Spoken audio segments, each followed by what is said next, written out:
हरि व्यापक सर्वस्त्र समाना और प्रेम से प्रकट हो तो मैं जाना। दो प्रकार का प्रेम।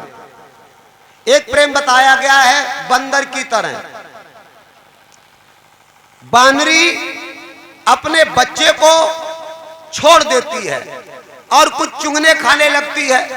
बच्चा दूर होता, अगर कोई डर आया, कोई संकट आया, तो बंदर का बच्चा जाकर अपने आप अपनी मां के चिपट जाता है। बोलो, पेट से चिपट जाता है, चिपटा रहता। एक तो भक्ति ये है बंदर की तरह, और दूसरी है बिल्ली के बच्चे की तरह। बिल्ली का बच्चा जो है एक जगह पड़ा रहता है, बिल्ली ही अपने मुख में दबाकर बच्चे को इधर उधर लिए लिए घूमती है। उसे अपने मां से चिपटने की जरूरत नहीं है। अब हम आप में कौन सी भक्ति करनी है? बंदर वाली करनी है तो हो सकता भाग के न पहुंचे, बीच में कोई हड़प के ले जाए। और बिल्ली के बच्चे की तय करना है तो खुद ढूंढेगा मां मुझे पकड़ने के लिए। तो ये गुरु ज्ञान गीता में भगवान शंकर, अब देखिएगा, कान खोल सुन लीजिएगा, त्रिदेवों में महादेव बता रहे हैं कि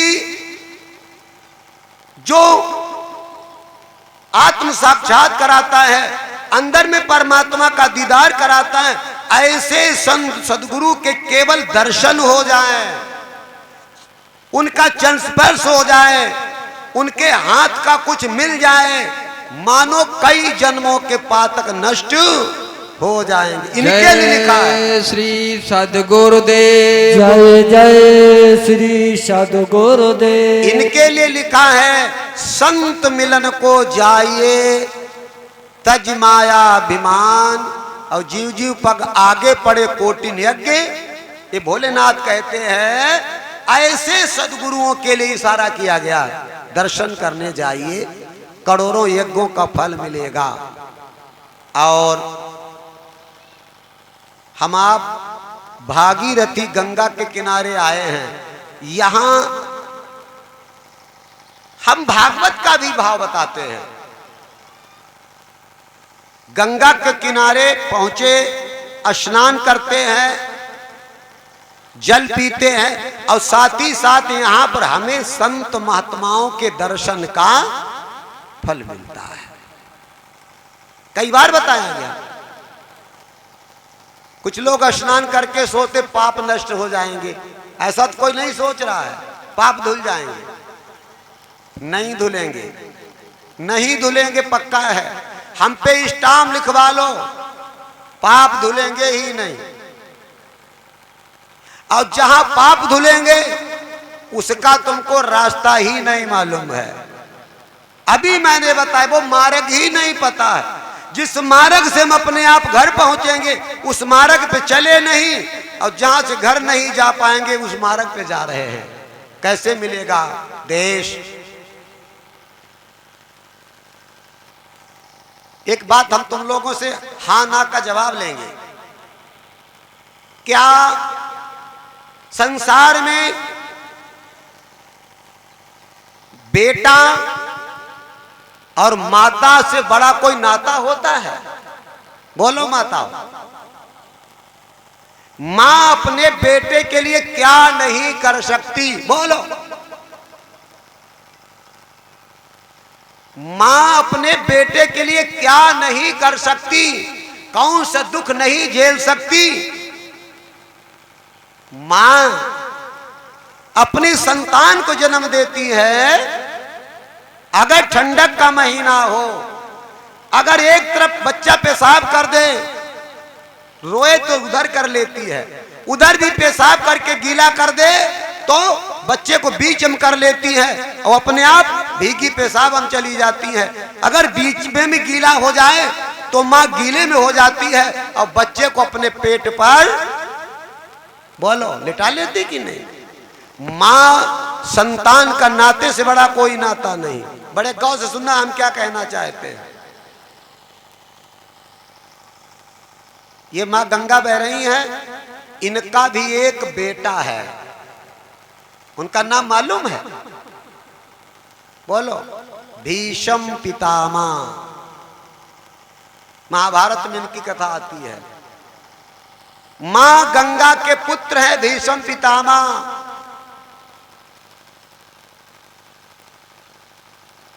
जिस समय भीष्म पितामह को अर्जुन ने बाणों से नाथ नाथ के छलनी कर दिया, बाणों पे लटका दिया, रोम रोम में बाण लगे हुए हैं, भीष्म पितामह कराह रहे हैं, चीख रहे हैं।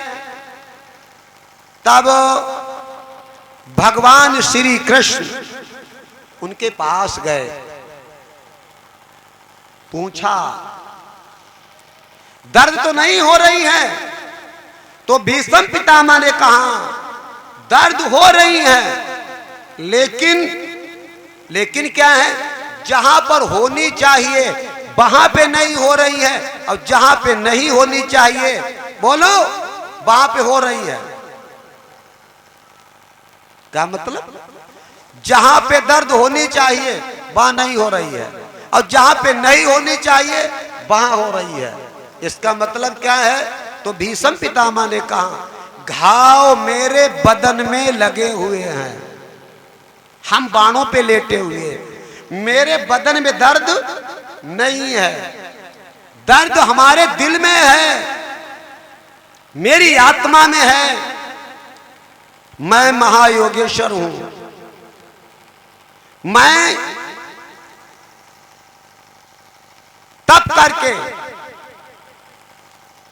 काल को वश में कर लिया, हमारी इच्छा मृत्यु है, और सबसे बड़ी ये बात है मैं गंगा जी का पुत्र हूं।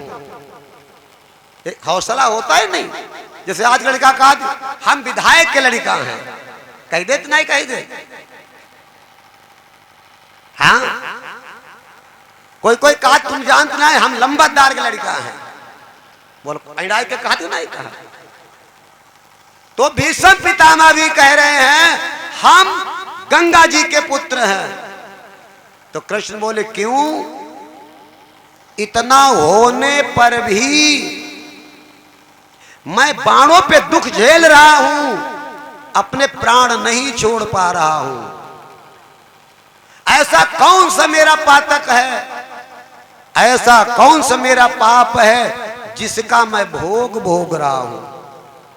तब कृष्ण भगवान ने उनका तीसरा नेत्र खोला, ज्ञान नेत्र जिसे कहते हैं, उसी को गुरु ज्ञान कहते हैं। जब वो खोला तो उन्होंने देख लिया पिछले जन्म में, अब इस जन्म की बात नहीं, पिछले जन्म में, पिछले जन्म में हम राजकुमार थे, मेरे पास धनुष बाण था, एक सर्प जा रहा था, हमने उसे मार लिया, नाथ लिया, और जब उसके अधमरा हो गया तो धनुष पे चढ़ा करके एक बबूल के पेड़ पे फेंक दिया, और वहां वो कांटों में लटक गया, और सूख सूख के 18 दिन में उसके प्राण निकले।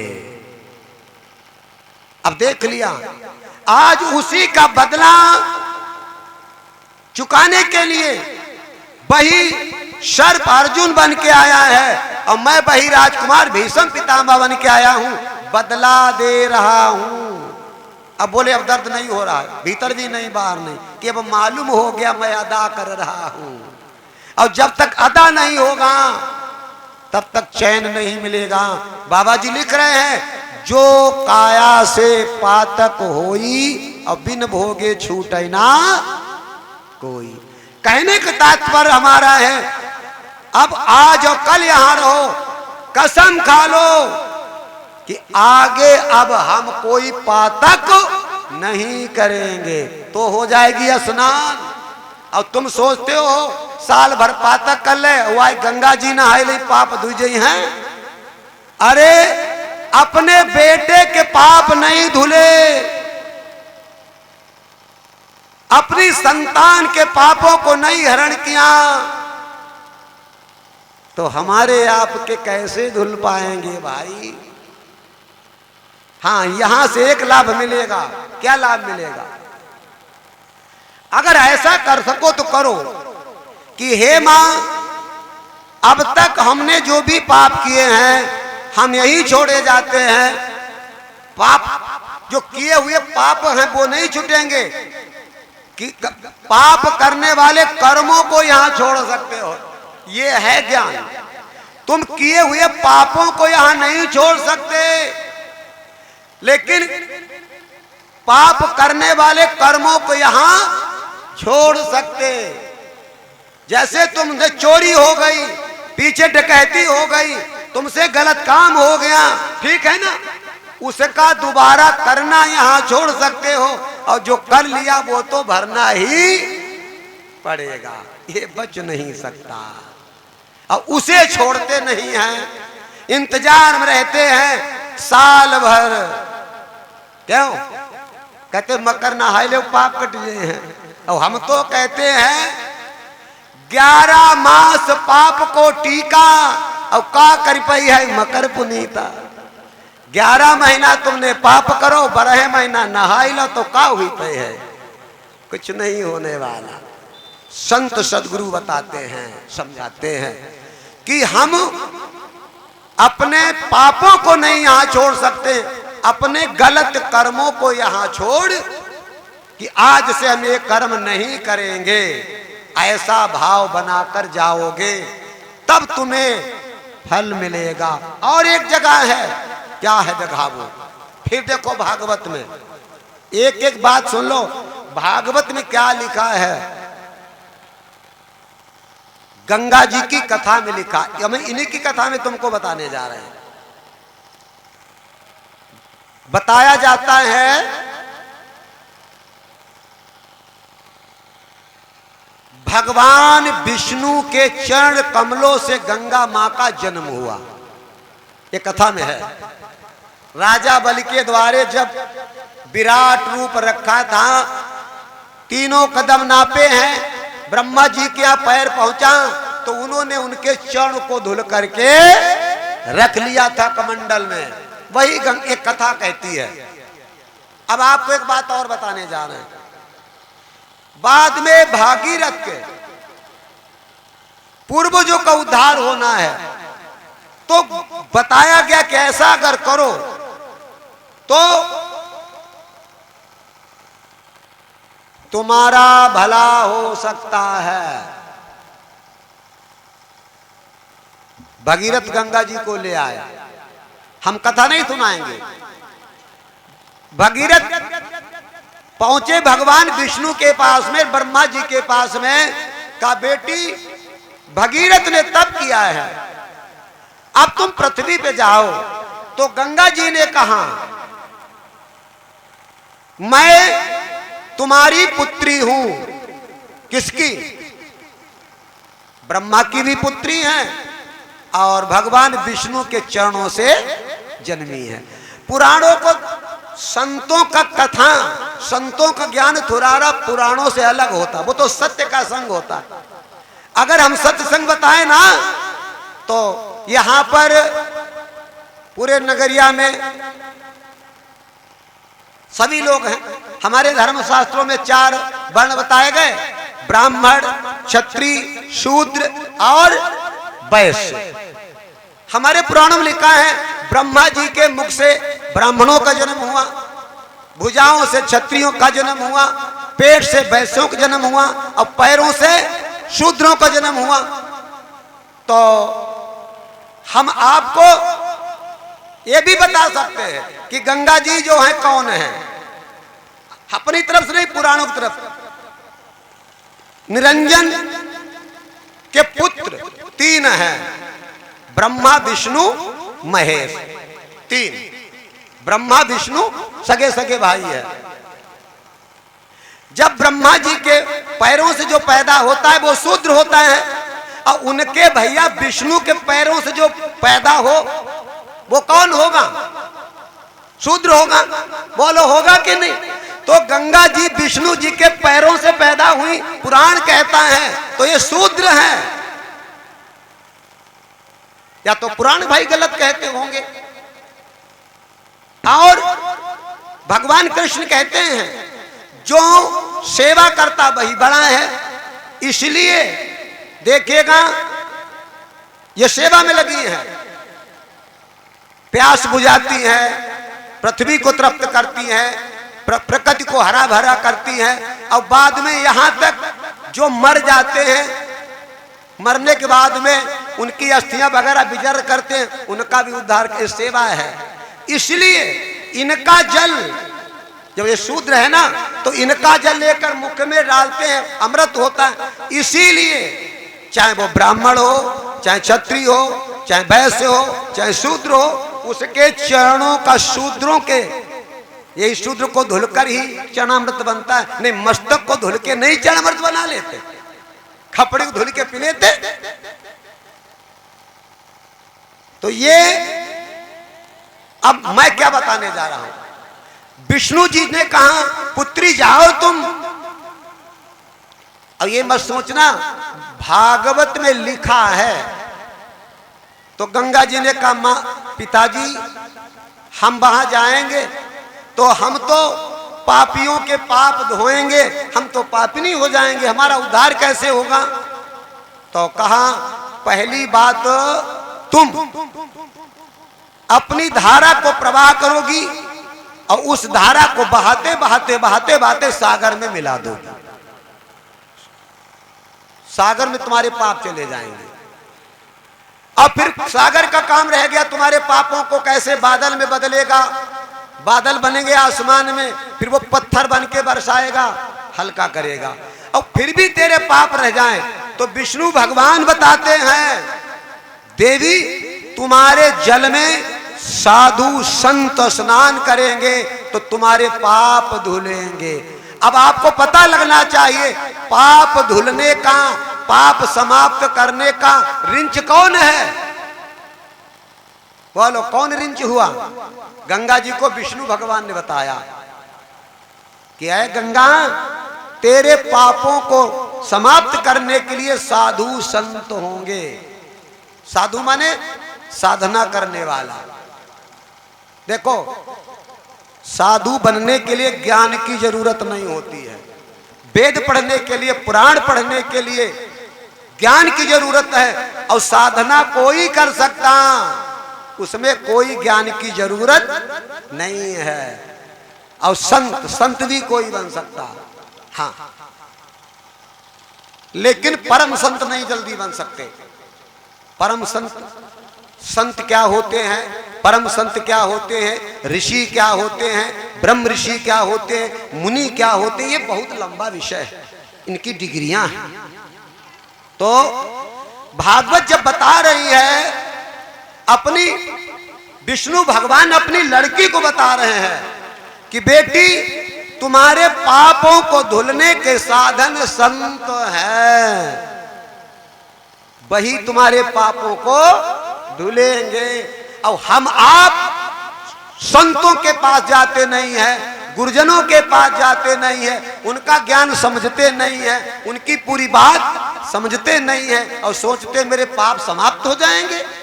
नहीं हो सकते। तो हम सब लोग बड़े भाग्यशाली हैं और बहुत बड़ी हमारे आप पर गुरु महाराज कृपा है।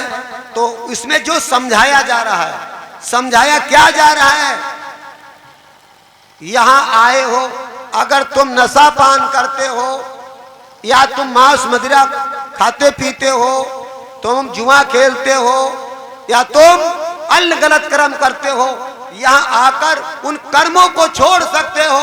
और छोड़ने बाद यहां से चले, जैसे गंगा में स्नान करते हो, अपने कपड़े धुलते हो, उसी में अपना अंडरवियर धुलते हो, बोलो धुलते कि नहीं, और उसे निचोड़ देते हो। क्यों निचोड़ते हो? कि मां गंगा का जल और उसी में जो मैल लगे हुआ है, वो जल के साथ मैल भी हमसे अलग हो जाए।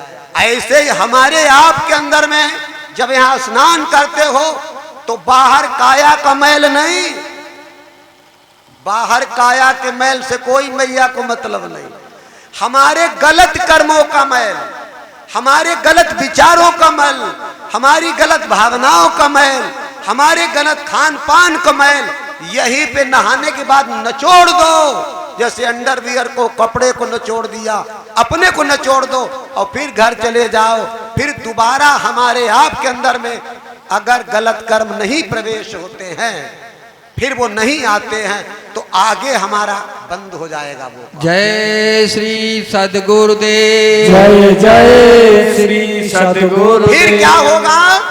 फिर क्या होगा? फिर वही होगा जैसे भीष्म पितामह को हुआ। धीरे धीरे पिछले जन्मों का जो पाप था सर्प को मारने का, जब वो अदा हो गया, जब अदा हो गया तो उन्होंने कहा अब तो कुछ नहीं रह गया, अब वो स्वतंत्र हो गए। तब कृष्ण वहां गए, धर्मराज गए, पांचों पांडव गए, बताया तो जाता कौरव भी गए। तब भगवान कृष्ण से कहा अब हम निश्चल हो गए, अब हम हल्के हो गए, अब हमारे पास में कोई वजन की गठरी नहीं है, अब हम हल्के चले जाएंगे। हे केशव सामने आ जाओ, हम जी भर के आपको निहार लें, अब हमको रास्ता तय करने में कोई मुसीबत नहीं होगी। जैसे तुम गठरिया लादे चलते हो, वजनदार गठरिया होती है तो सोचते हो अगर कोई होता एक गठरी उतरवा लेता, हम सस्ता जाते, बोलो मेरा वजन ले लेता। ऐसे ही पाप कर्मों की गठरी है, गलत कर्मों की गठरी है, हमारे आपके ऊपर लदी है। इस गठरी को कोई उतरवाने वाला नहीं, कोई हाथ में लेने वाला नहीं। अगर लेने वाले हैं तो विष्णु भगवान ने बताया है, संत हैं संत, अपनी गंगा जी को बताया, भागवत में लिखा हुआ है। तभी लिखा है आग लगी आकाश में, झरझर गिरई अंगार, और जो ना होते संत जन तो जरी जातो संसार। अब हम आपको संत महान पुरुषों के पास जाकर उनके द्वारा ज्ञान लेने की जरूरत है। क्या लेना है? ज्ञान। भेष ले लेते हैं, भेष ले लेंगे, ज्ञान, ज्ञान अलग चीज है। ज्ञान के द्वारा ही बेड़ा पार होता है। और तब गुरु महाराज हमारे उद्धार कर देते हैं, हमारा कल्याण कर देते हैं। अब आप सोचते होंगे कौन सा कल्याण करते होंगे, ये भी एक सोचनी बात है। वो उद्धार कौन से करेंगे? वो उद्धार क्या है? सुनो, एक समय अब गुरु महाराज उद्धार करेंगे सो कैसे करेंगे? उद्धार क्या चीज है? कल्याण क्या चीज है? एक समय एक गुरु जी थे, उन्होंने अपने नगर में इधर उधर भ्रमण किया करते थे। एक व्यक्ति मिल गया, उसने नामदान लिया, और जब नामदान लिया तो शिष्य बन गया। और शिष्य ने सारा भार अपने गुरुदेव पर अब सौंप दिया, इस जीवन का सब भार तुम्हारे हाथों में। अब लोगों, जीत तुम्हारे हाथों में और हार तुम्हारे हाथों में। हाँ, सब कुछ सौंप दिया। होता है क्या,